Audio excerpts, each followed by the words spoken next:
Welcome to Classics Retold, where history's greatest stories are brought back to life. London, 1896. The fog sits heavy over Baker Street, and Sherlock Holmes is about to receive a visitor, not with a crime to report, but with a confession to make. This is the story of Eugenia Ronda, a woman who survived something that should have killed her and spent 7 years wondering whether that was mercy or punishment. Arthur Conan Doyle called it The Adventure of the Veiled Lodger. And here's a fun fact. At just over 3,000 words, The Veiled Lodger is the shortest story in the entire Sherlock Holmes canon. 60 adventures. This one is the smallest, and yet it contains one of the most haunting scenes Doyle ever put to paper. When one considers that Mr. Sherlock Holmes was in active practice for 23 years, and that during 17 of these I was allowed to cooperate with him and to keep notes of his doings, it will be clear that I have a mass of material at my command. The problem has always been not to find, but to choose.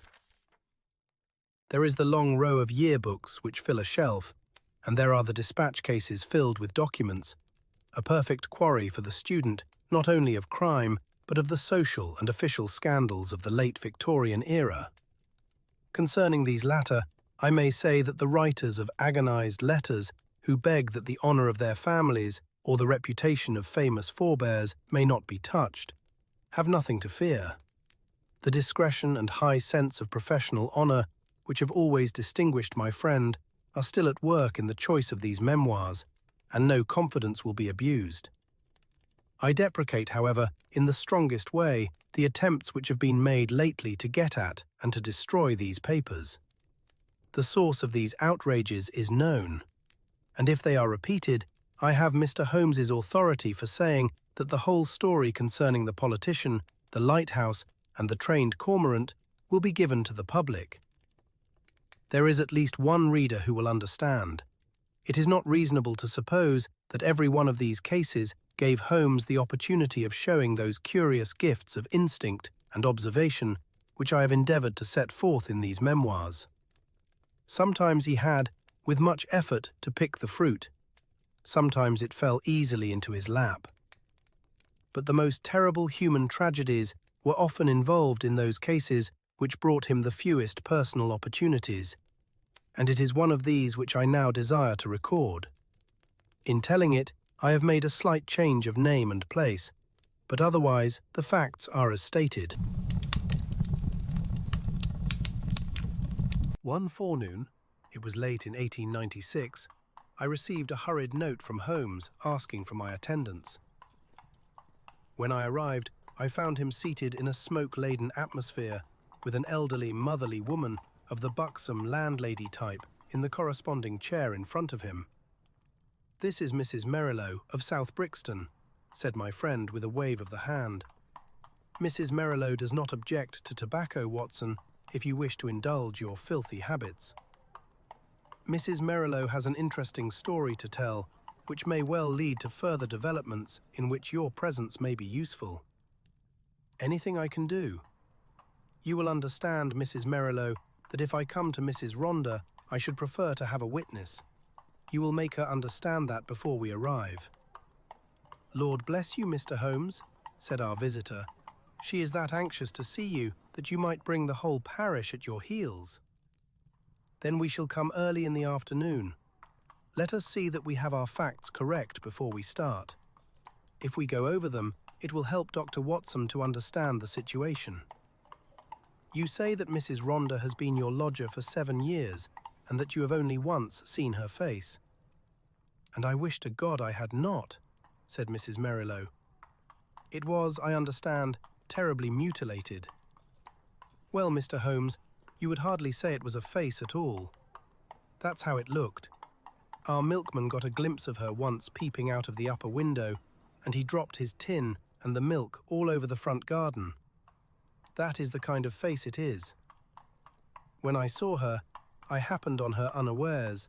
She covered up quick, and then she said, 'Now, Mrs. Merrilow, you know at last why it is that I never raise my veil. Do you know anything about her history? Nothing at all. Did she give references when she came? No, sir, but she gave hard cash, and plenty of it.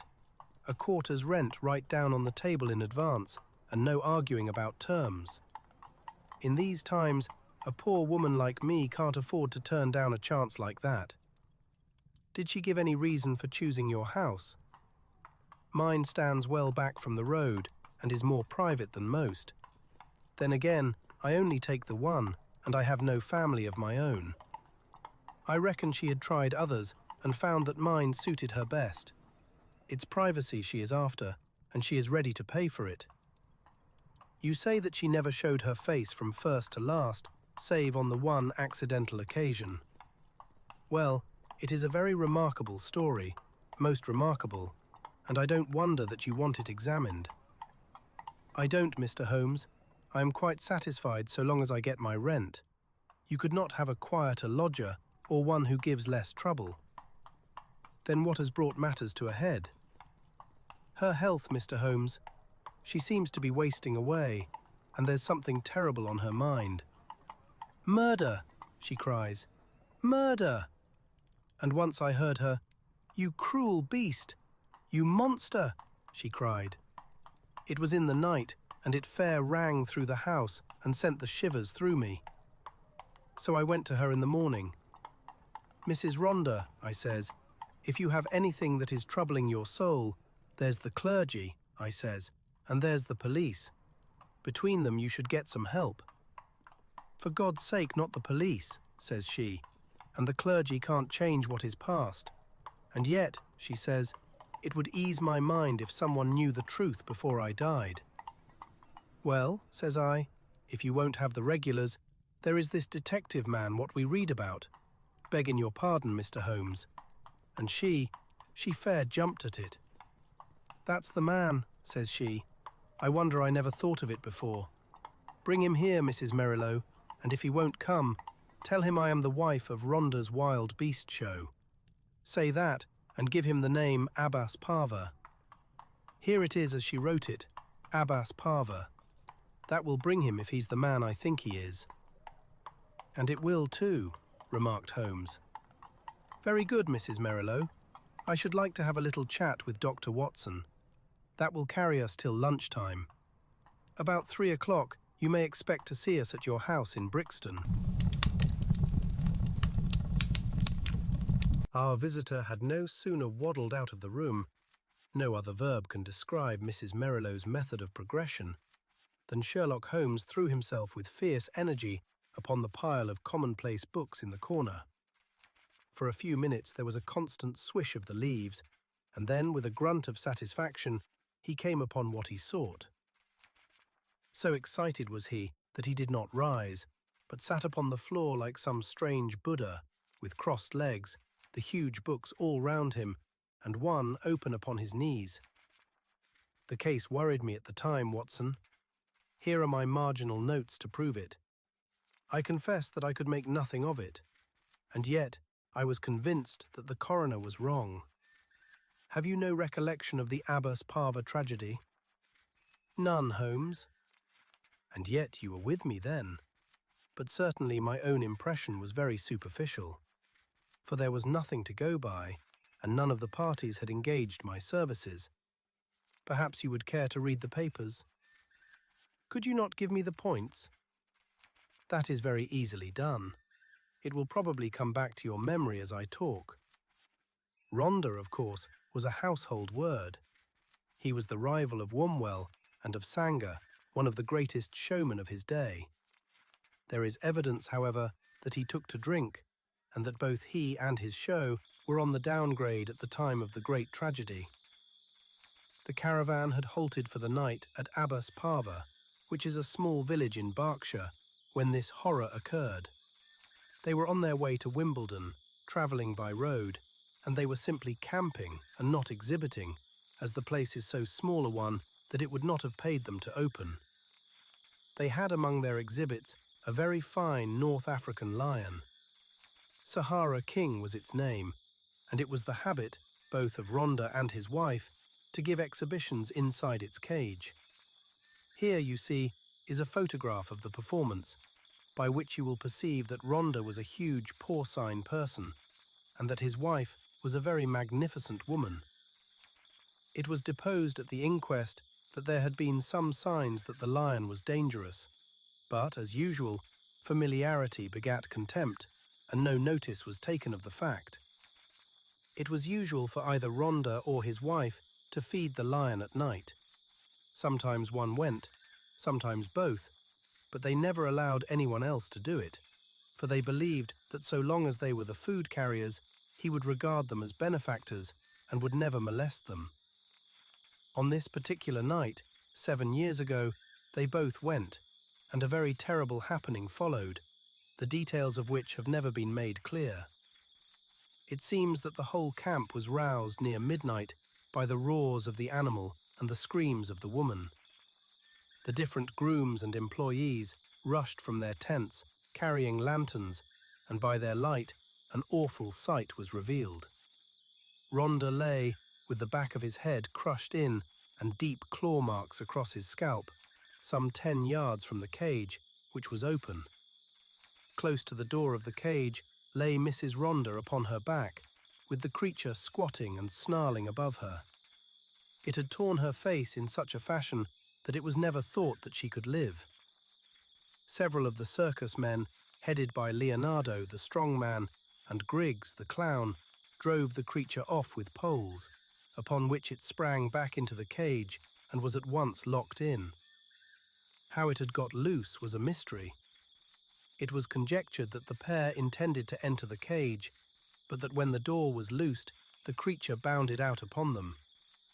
There was no other point of interest in the evidence, save that the woman, in a delirium of agony, kept screaming, "Coward! Coward!" as she was carried back to the van in which they lived. It was 6 months before she was fit to give evidence, but the inquest was duly held, with the obvious verdict of death from misadventure. "What alternative could be conceived?" said I. You may well say so, and yet there were 1 or 2 points which worried young Edmonds of the Berkshire Constabulary. A smart lad, that.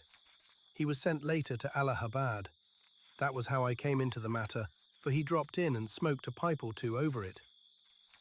A thin, yellow-haired man? Exactly. I was sure you would pick up the trail presently. But what worried him? Well, we were both worried. It was so deucedly difficult to reconstruct the affair. Look at it from the lion's point of view. He is liberated. What does he do? He takes 6 bounds forward, which brings him to Rhonda. Rhonda turns to fly. The claw marks were on the back of his head, but the lion strikes him down.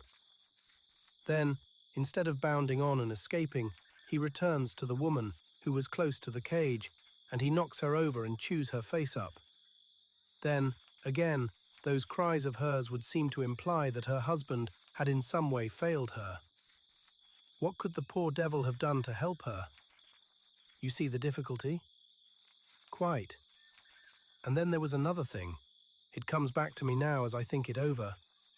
There was some evidence that just at the time the lion roared and the woman screamed, a man began shouting in terror. This man Rhonda, no doubt.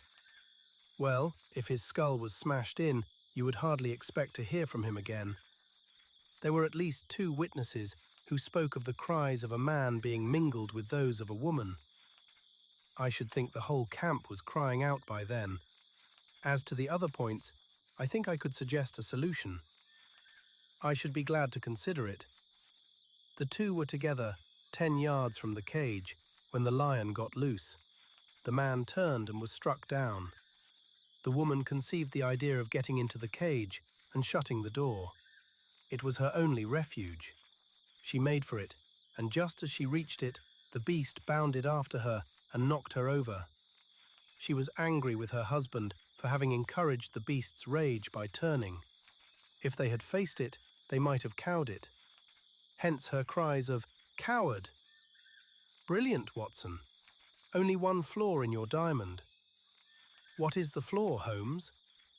If they were both 10 paces from the cage, how came the beast to get loose?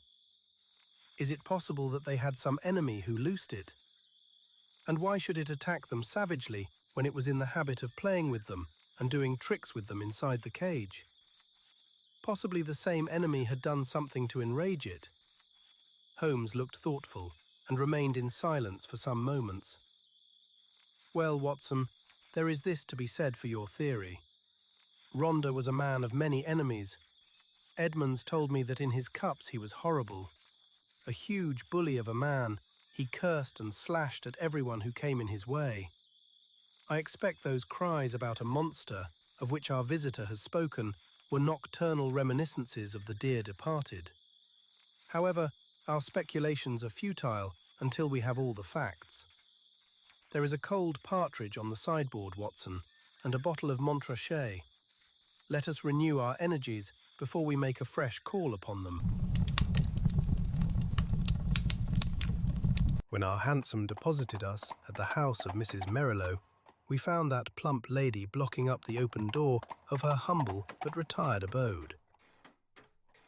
It was very clear that her chief preoccupation was lest she should lose a valuable lodger, and she implored us, before showing us up, to say and do nothing which could lead to so undesirable an end. Then, having reassured her, we followed her up the straight, badly carpeted staircase and were shown into the room of the mysterious lodger. It was a close, musty, ill-ventilated place, as might be expected, since its inmate seldom left it. From keeping beasts in a cage, the woman seemed, by some retribution of fate, to have become herself a beast in a cage. She sat now in a broken armchair in the shadowy corner of the room. Long years of inaction had coarsened the lines of her figure, but at some period it must have been beautiful, and was still full and voluptuous. A thick, dark veil covered her face, but it was cut off close at her upper lip, and disclosed a perfectly shaped mouth and a delicately rounded chin. I could well conceive that she had indeed been a very remarkable woman. Her voice, too, was well modulated and pleasing. "My name is not unfamiliar to you, Mr. Holmes," said she. "I thought that it would bring you." "That is so, madam, though I do not know how you are aware that I was interested in your case."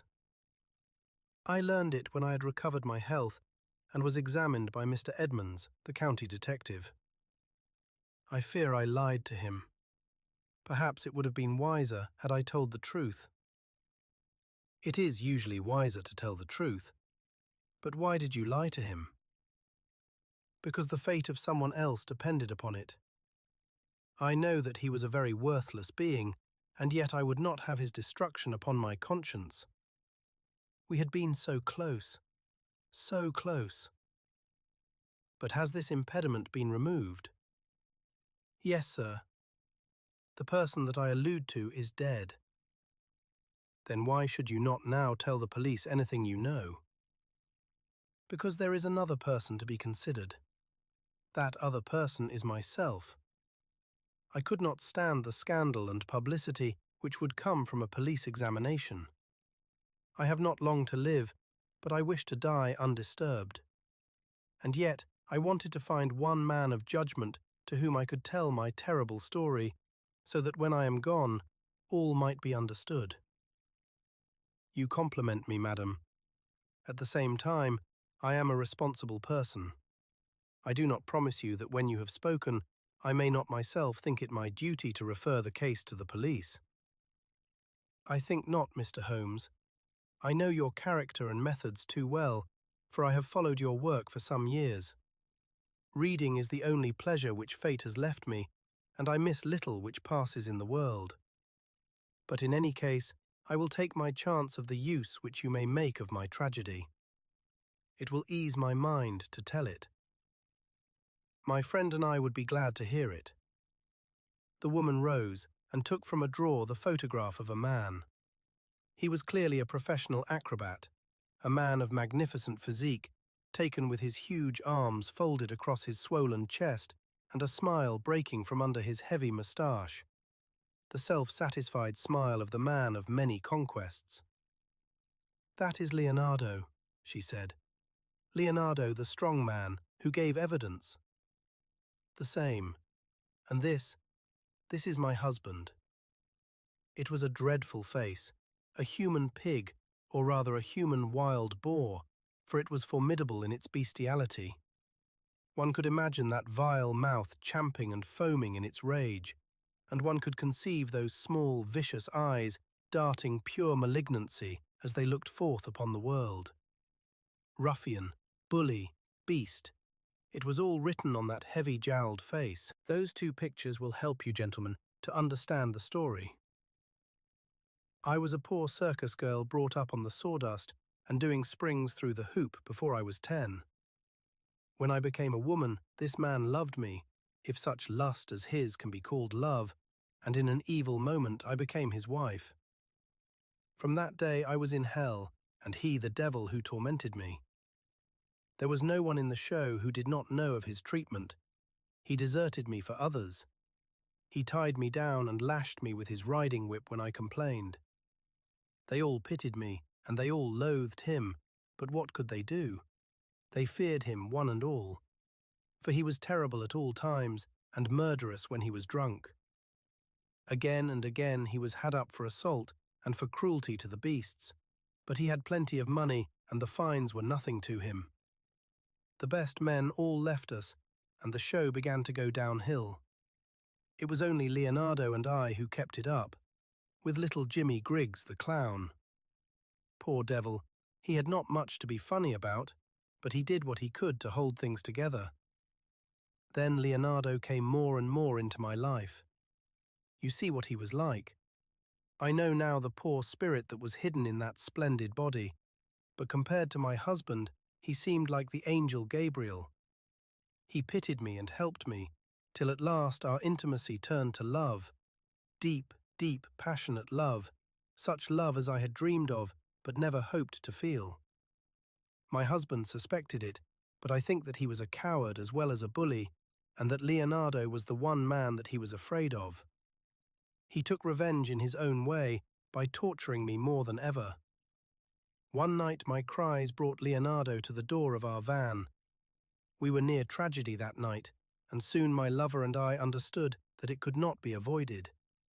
My husband was not fit to live. We planned that he should die.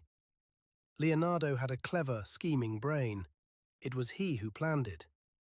I do not say that to blame him, for I was ready to go with him every inch of the way. But I should never have had the wit to think of such a plan. We made a club, Leonardo made it, and in the leaden head he fastened 5 long steel nails, the points outward, with just such a spread as the lion's paw. This was to give my husband his death blow, and yet to leave the evidence that it was the lion which we would loose who had done the deed. It was a pitch-dark night when my husband and I went down, as was our custom, to feed the beast. We carried with us the raw meat in a zinc pail. Leonardo was waiting at the corner of the big van, which we should have to pass before we reached the cage. He was too slow, and we walked past him before he could strike, but he followed us on tiptoe, and I heard the crash as the club smashed my husband's skull. My heart leaped with joy at the sound. I sprang forward, and I undid the catch which held the door of the great lion's cage. And then the terrible thing happened. You may have heard how quick these creatures are to scent human blood, and how it excites them. Some strange instinct had told the creature in one instant that a human being had been slain. As I slipped the bars, it bounded out and was on me in an instant. Leonardo could have saved me. If he had rushed forward and struck the beast with his club, he might have cowed it. But the man lost his nerve. I heard him shout in his terror, and then I saw him turn and fly. At the same instant, the teeth of the lion met in my face. Its hot, filthy breath had already poisoned me, and I was hardly conscious of pain. With the palms of my hands, I tried to push the great steaming, blood-stained jaws away from me, and I screamed for help. I was conscious that the camp was stirring, and then dimly I remembered a group of men, Leonardo, Griggs and others, dragging me from under the creature's paws. That was my last memory, Mr. Holmes, for many a weary month. When I came to myself and saw myself in the mirror, I cursed that lion. Oh, how I cursed him! Not because he had torn away my beauty, but because he had not torn away my life. I had but one desire, Mr. Holmes, and I had enough money to gratify it. It was that I should cover myself so that my poor face should be seen by none, and that I should dwell where none whom I had ever known should find me. That was all that was left to me to do, and that is what I have done. A poor, wounded beast that has crawled into its hole to die. That is the end of Eugenia Ronda. We sat in silence for some time after the unhappy woman had told her story. Then Holmes stretched out his long arm and patted her hand with such a show of sympathy as I had seldom known him to exhibit. "Poor girl," he said. "Poor girl. The ways of fate are indeed hard to understand. If there is not some compensation hereafter, then the world is a cruel jest. But what of this man Leonardo? I never saw him or heard from him again. Perhaps I have been wrong to feel so bitterly against him. He might as soon have loved one of the freaks whom we carried round the country as the thing which the lion had left. But a woman's love is not so easily set aside. He had left me under the beast's claws. He had deserted me in my need, and yet I could not bring myself to give him to the gallows. For myself, I cared nothing what became of me. What could be more dreadful than my actual life? But I stood between Leonardo and his fate. And he is dead? He was drowned last month when bathing near Margate. I saw his death in the paper. And what did he do with this 5-clawed club, which is the most singular and ingenious part of all your story? I cannot tell, Mr. Holmes. There is a chalk pit by the camp with a deep green pool at the base of it. Perhaps in the depths of that pool. Well, it is of little consequence now. The case is closed. Yes, said the woman, the case is closed. We had risen to go, but there was something in the woman's voice which arrested Holmes's attention. He turned swiftly upon her. Your life is not your own, he said. Keep your hands off it. What use is it to anyone? How can you tell? The example of patient suffering is in itself the most precious of all lessons to an impatient world. The woman's answer was a terrible one. She raised her veil and stepped forward into the light. I wonder if you would bear it, she said. It was horrible.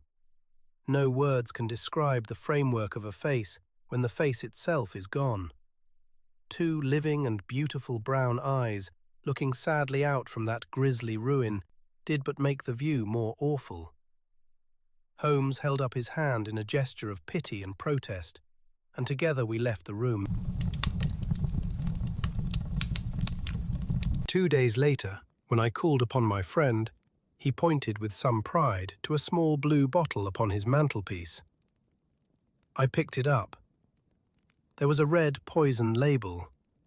A pleasant, almondy odour rose when I opened it. Prussic acid, said I. Exactly. It came by post.